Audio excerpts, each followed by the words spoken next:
আমাদের মুক্তিযুদ্ধ ছিল একটা জনযুদ্ধ, একটা পিপলস ওয়ার।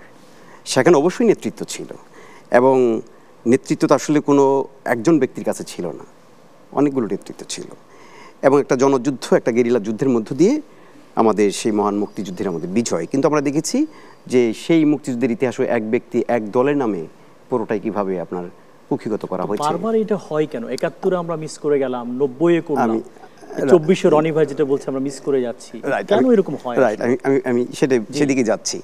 তাহলে আমরা সেখানেও একই ঘটনা দেখেছি। ২৪-এ যখন আমাদের এত বড় স্বপ্ন তৈরি হয়েছিল আমাদের ছাত্রদের নেতৃত্বে, দেখুন গত ১৫ বছর ধরে কিন্তু আন্দোলন হয়েছে। আন্দোলন, বিরোধী দলগুলো তারা দমন নিপীড়নের শিকার হয়েছে, আন্দোলন করেছে, তারা মানুষকে আহ্বান জানিয়েছে, মানুষকে রাস্তায় নেমেছে, খুব বেশি নামেনি। ২৪-এ এসে ছাত্রদের আহ্বানে মানুষ রাস্তায় নেমেছিল।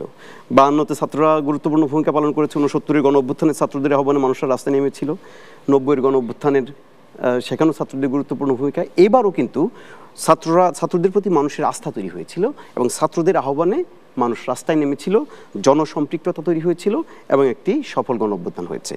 কিন্তু দেখতে পাচ্ছি এই এক বছরের মধ্যেই সেই জনসম্পৃক্ত সকলের স্বতঃস্ফূর্ত অংশগ্রহণের মধ্য দিয়ে যে গণ অভ্যুত্থান, সেই গণ অভ্যুত্থানের মাস্টার মাইন্ড বেরিয়ে গেছে।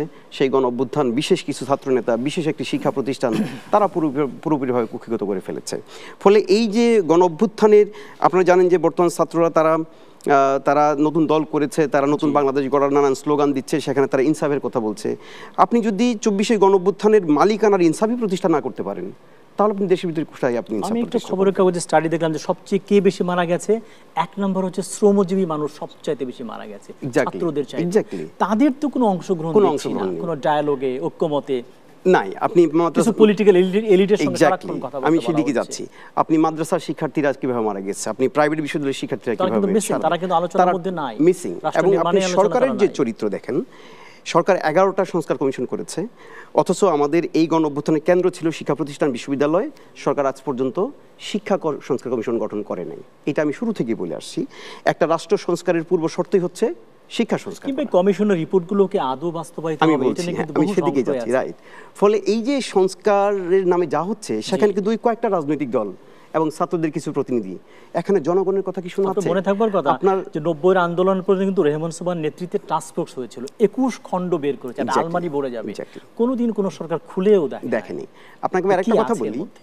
কিছুদিন আগে এক রিক্সা চালক ঢাকায় কোনো একটা সমাবেশে বলেছে যে আগে কথা বলতে পারতাম না, আর এখন কথা বলি শুনে না। ফলে এই যে আগে কথা বলতে পারতাম না, সেটাও যেমন ফেসিবাদী একটা চরিত্র ছিল, এখন যে কথা বলার পরেও যে যারা দায়িত্বে আছে তারা শুনছে না, বলে যে কোনো কাজে আসছে না, সেটাও তো এক ধরনের ফেসিবাদ।